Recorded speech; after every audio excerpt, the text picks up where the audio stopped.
Assalamualaikum warahmatullahi wabarakatuh. Perkenalkan, nama saya Andi Nuwandari dengan NPM 224111042 dari manajemen 22A. Di sini saya akan menjelaskan materi dari mata kuliah Statistika Ekonomi dengan materi yang berjudul Pengantar Statistika. Statistika adalah sebuah pengetahuan yang berhubungan dengan cara-cara pengumpulan fakta, pengolahan serta pembuatan keputusan yang cukup beralasan berdasarkan fakta dan analisa yang dilakukan. Sementara statistik dipakai untuk menyatakan kumpulan fakta, umumnya berbentuk angka yang dirangkai dalam tabel atau diagram yang melukiskan atau menggambarkan suatu permasalahan. Statistika adalah ilmu terdiri dari teori dan metode yang merupakan cabang dari matematika terapan dan berbicara tentang bagaimana mengumpulkan data, bagaimana meringkas data, mengolah dan menyajikan data, bagaimana kesimpulan menarik dari hasil analisis, bagaimana menentukan keputusan dengan batas-batas risiko tertentu berdasarkan strategis yang ada dalam kaitannya untuk menyelesaikan masalah. Pendekatan statistik komprehensif 2 yaitu pendekatan statistik dalam arti sempit dan luas.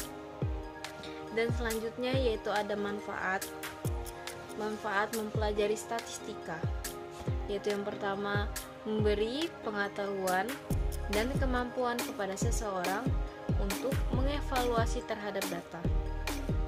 Yang kedua, bagi mahasiswa ilmu-ilmu sosial, statistika dapat bermanfaat bagi dunia kerja kelak. Yang ketiga, yaitu manfaat statistika dalam riset sosial, yaitu menyusun, meringkas, dan menyederhanakan data, merancang kegiatan survei atau eksperimen, menerapkan metode terbaik dalam penarikan kesimpulan atau inferensia, mengukur baik tidaknya sebuah inferensi atau penarikan kesimpulan. Dan juga di sini ada kegunaan statistika, yaitu yang pertama, membantu peneliti dalam menggunakan sampel sehingga peneliti dapat bekerja efisien dengan hasil yang sesuai dengan objek yang ingin diteliti.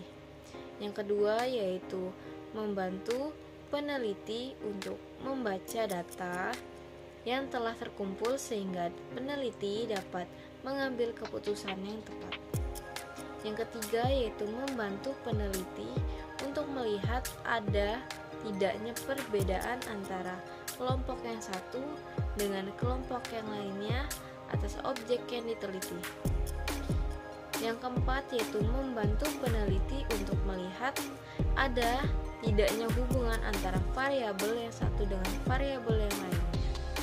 Yang kelima yaitu membantu peneliti dalam melakukan prediksi untuk waktu yang akan datang. Yang keenam yaitu membantu peneliti untuk melakukan interpretasi atas data yang terkumpul. Dan selanjutnya yaitu ada ciri-ciri.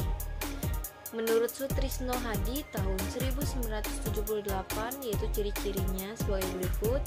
Yang pertama, statistik bekerja dengan angka. Yang kedua, angka-angka dalam statistik memiliki dua arti, yaitu angka statistik sebagai jumlah atau frekuensi dan angka statistik dengan nilai atau harga. Dan statistik bersifat objektif. Yang keempat yaitu artinya angka statistik dapat digunakan sebagai alat pengungkap kenyataan dan kebenaran berbicara apa adanya. Yang kelima yaitu statistik bersifat universal. Yang keenam yaitu statistik tidak hanya digunakan dalam satu disiplin ilmu saja, tetapi dapat digunakan secara universal dalam berbagai disiplin ilmu. Dan slide selanjutnya yaitu ada fungsi. Menurut Budi Yuwono tahun 1987, fungsi-fungsi statistik yaitu diantaranya sebagai berikut, Yang pertama, statistik menggambarkan data dalam bentuk tertentu. Yang kedua, statistik dapat menyederhanakan data yang kompleks menjadi data yang mudah dimengerti. Yang ketiga yaitu statistik merupakan teknik untuk membuat perbandingan. Statistik dapat memperluas pengalaman individual. Yang keempat yaitu statistik dapat mengukur besarnya dari suatu gejala. Yang keempat yaitu statistik dapat menentukan hubungan sebab akibat. Dan juga di sini ada tujuan dari statistik ekonomi, yaitu untuk mengolah data menjadi informasi yang dikenal dengan statistik yang mudah dipahami oleh semua orang. Untuk mendapat gambaran mengenai data yang telah dikumpulkan dan dianalisa sebelumnya, yaitu dengan demikian.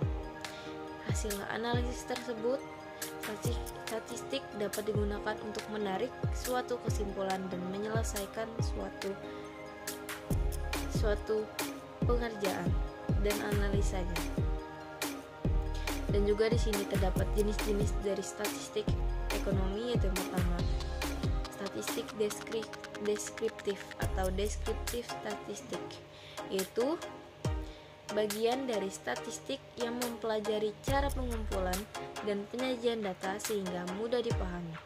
Statistik ini dalam penyajian datanya memiliki beberapa bentuk, di antaranya dalam bentuk tabel, grafik, ataupun diagram. Hal ini tentu juga dilakukan agar dalam penyajiannya data tidak menggambarkan gambar yang bisa menggambarkan gambar yang teratur, ringkas, dan juga jelas. Mengenai suatu keadaan atau peristiwa, statistik deskriptif hanya berhubungan dengan hal-hal yang menguraikan keterangan-keterangan mengenai suatu data atau keadaan atau fenomena. Statistik deskriptif yaitu membahas cara-cara pengumpulan data, penyederhanaan angka-angka dari pengamatan, pengukuran pemusatan, dan penyebaran untuk memperoleh informasi yang lebih menarik. Kegunaan statistik deskriptif yaitu yang pertama, kumpulan data tersaji dengan ringkas dan rapi dan dapat memberikan informasi inti. Yang kedua yaitu data bisa ditampilkan dengan teknik grafik atau numerik. Yang keempat yaitu dapat mengukur dua karakteristik dari setiap respondennya dan meneliti hubungan keduanya. Yang keempat yaitu berperan penting dalam persiapan analisa data. Yang kedua yaitu statistika inferensia atau inferential statistik, yaitu bagian dari statistik yang mempelajari mengenai penafsiran dan penarikan kesimpulan yang berlaku secara umum dari data yang telah tersedia menurut Hasan tahun 2003. Statistik inferensia yaitu ciri-cirinya yaitu cara menganalisa data dan mengambil kesimpulan. Dapat menganalisis sebagian data atau sampel atau keseluruhan data atau populasi. Yang ketiga yaitu dilakukan pendugaan parameter. Yang keempat yaitu membuat dan menguji hipotesis. Yang kelima yaitu membuat kesimpulan yang berlaku umum atau generalisasi. 4 karakteristik utama statistika inferensia yaitu yang pertama, pengamatan secara acak. Yang kedua, teknik penarikan sampel. Yang ketiga, data dalam bentuk angka. Yang keempat yaitu tujuan umum inferensia. Yang ketiga yaitu ada statistik parametrik dan non-parametrik, yaitu diartikan sebagai pengujian yang memanfaatkan informasi mengenai parameter populasi. Sedangkan statistik non-parametrik adalah sebuah metode pengujian di mana kita tidak mengetahui parameter dalam populasi. Statistik parametrik yaitu berhubungan dengan inferensi statistik yang membahas parameter populasi. Yang kedua yaitu jenis data interval atau rasio. Yang ketiga yaitu distribusi data normal atau mendekati normal. Statistik Non-parametrik yaitu inferensi statistik membahas parameter populasi jenis data nominal atau ordinal. Yang kedua yaitu distribusi data tidak dapat diasumsikan normal.